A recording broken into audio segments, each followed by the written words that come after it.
Okay, let's dive right into this explainer. Today, we're going to tackle something I know every single one of us has wrestled with at some point. We're looking at the real reason why meaningful change is just so incredibly difficult to achieve, and why we so often struggle to keep our resolutions. You know the drill. Whether it's a new lifestyle, a major career shift, or a personal goal, we start out with a ton of enthusiasm, but then, well, something happens. The momentum just fades.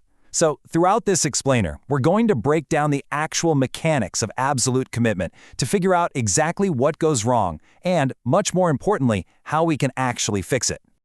So, are we committed? Now, I know that sounds like a super simple yes or no question, right?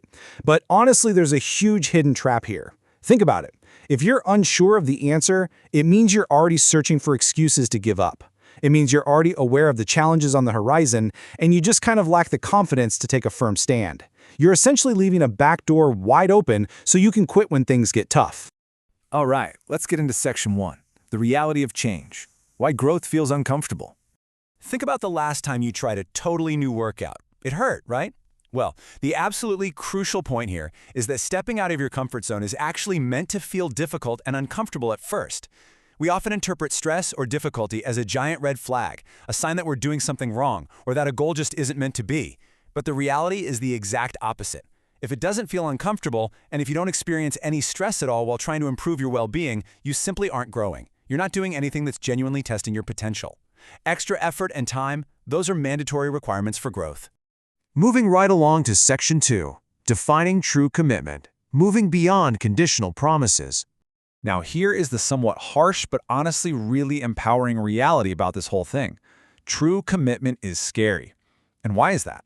Because it literally means that there's no turning back. It is unconditional.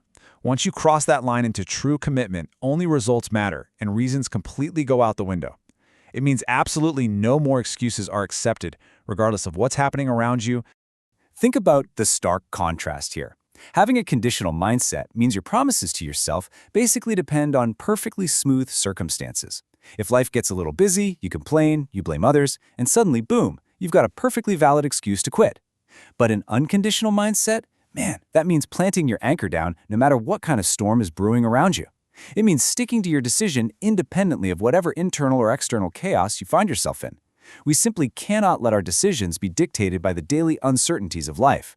Which brings us to section 3, overcoming resistance and curveballs, facing internal doubt and external pushback. Make absolutely no mistake. The second you truly commit, your own brain is going to test you. When the pressure dial turns up and those negative emotions spike, our brains just want to retreat back to the safety of the cave. Giving up, not showing up, or pointing fingers, these are literally just our primitive instincts trying to pull us back into our comfort zone, basically begging us to break the promises we made to ourselves.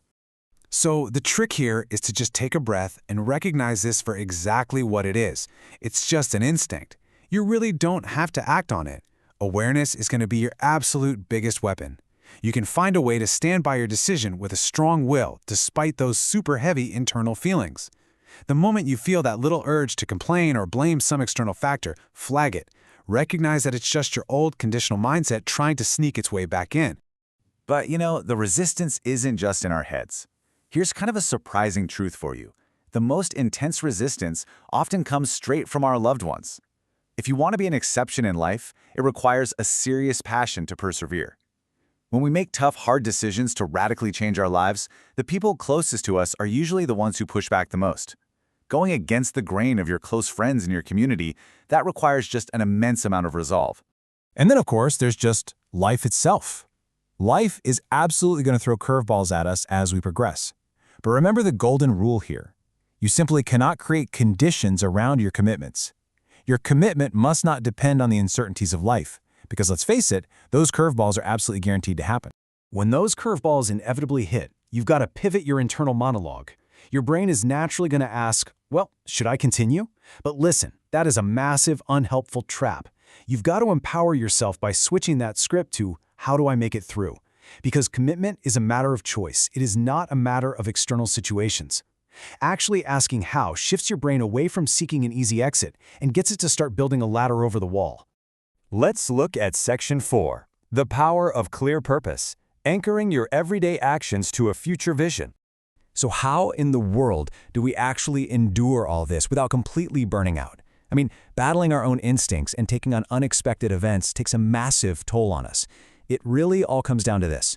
If we don't attach a crystal clear meaning to the hard work we're doing right now, anything and everything is going to distract us.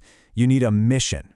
Having a mission with a vision isn't just empty corporate jargon. It is the vital anchor you use to stay on track and, more importantly, to get yourself back on track when you inevitably get lost. Now, there is one incredibly important caveat to all of this, though. Unconditional commitment absolutely does not mean self-destruction. There is a saturation point. If a situation becomes deeply toxic or starts actively harming your overall well-being, walking away isn't quitting, it's survival. There are times when you simply might have to move on, and that's okay. But before you reach for that release valve, I want to leave you with this final, really powerful thought.